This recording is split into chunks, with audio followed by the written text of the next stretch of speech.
Tagapahayag ng balita ang mga katotohanan, Diet of Progression. DJMS, Balitang Mga Katotohanan, diyan sa ikalay umo sa inyong mga radyo. DJMS, Tapatan sa Bisyo, ang Garantisado. Mula sa palwagang balitaan, narito ang iyong mga tagapagbalita.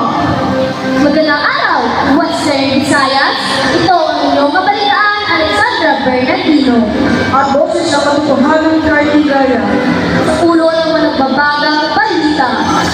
1.5 milyong halaga ng sabog na samsam sa Negros Occidental. Isang bill na layong mas tibayang at i-modernize ang alyansa ng Pilipinas at Amerika. Fashion na Nampang Maynila, magpapalit sa Hulyo. 20 bahay sa Tondo na sunog, 20 pamilya na wala ng tirahan.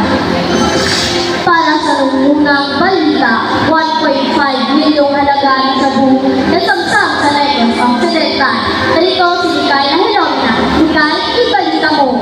15 milyong halaga ng sabu na samsam sa Negros Occidental. Si Leo Digario Asuncion Jr., 26 anyos, naresto ng mga pulis na pinaniniwala ang magdala ng 11 gramo ng sabu na nakahalaga ng 686,800 pesos sa isang operasyon sa barangay Makadukol. At sabi ng pinuno ay Police Station 8 na si Police Major Yudy Tolentino na nahuli ang suspect dahil sa droga at nag-apply ito para sa aprobasyon na nagresulta sa kanilang paglaya mula sa kulungan. Ako po si Mrs. Kailan nagbabalita. Sa balitang internasyonal, isang bill na layong mas tibayin at modernize ang alyansa ng Pilipinas, partner. Isang bill na layong mas pagtibayin at i-modernize ang alyansa ng Pilipinas at Amerika. Inahain ng magbabata sa Estados Unidos. Inilaan ng United States Senator na kapwa ng membro ng Senator Foreign Relations Cabinet na sina Ben Hallerty at Ted Kay na ang Philippines Exchange and Select Act of 2024 ay isang pagkukulang batas Pilipino mas patibayin pa at i-modernize ang alyansa sa pagitan ng Pilipino at Estados Unidos. At ngayon Senator Hallerty kapwa kumakaharap sa milagong problema ngayon ang Pilipinas at Amerika sa property at security ng Amerika ay nabibigyan ng 50 milyong dolyar at sa MMM ang halaga ay 2.5 billion pesos. Ako po si Sir Canete, ang inyong tagapagbalita. Ang tabayanan ng iba pang mga maliinit na balita sa pagbabalik ng balita ng mga katotohanan, Radio Arleto. Ang init talaga kapag ninyo na. Oo nga, hindi tayo pa tayo ng tulad ng alo-ano.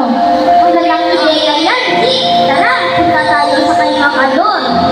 Palagi mag-ingat sa mga araw ng El Nino. Palaging mag-alala ng Paglalala si Barnett Nobel. at patuloy ang ikinig sa balita ng katotohanan. Radyo Alerto. Fashion show na lang ka Manila magbabalik sa Hulyo. Ihati sa tingkalika na Halil.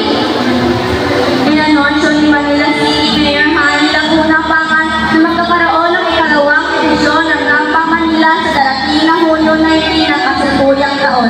Ilan na nga ibibida sa kagalaking fashion show ay mula sa mga Filipino fashion designers tulad ni na Anthony Ramirez, Derek Gertan at Val Taguba.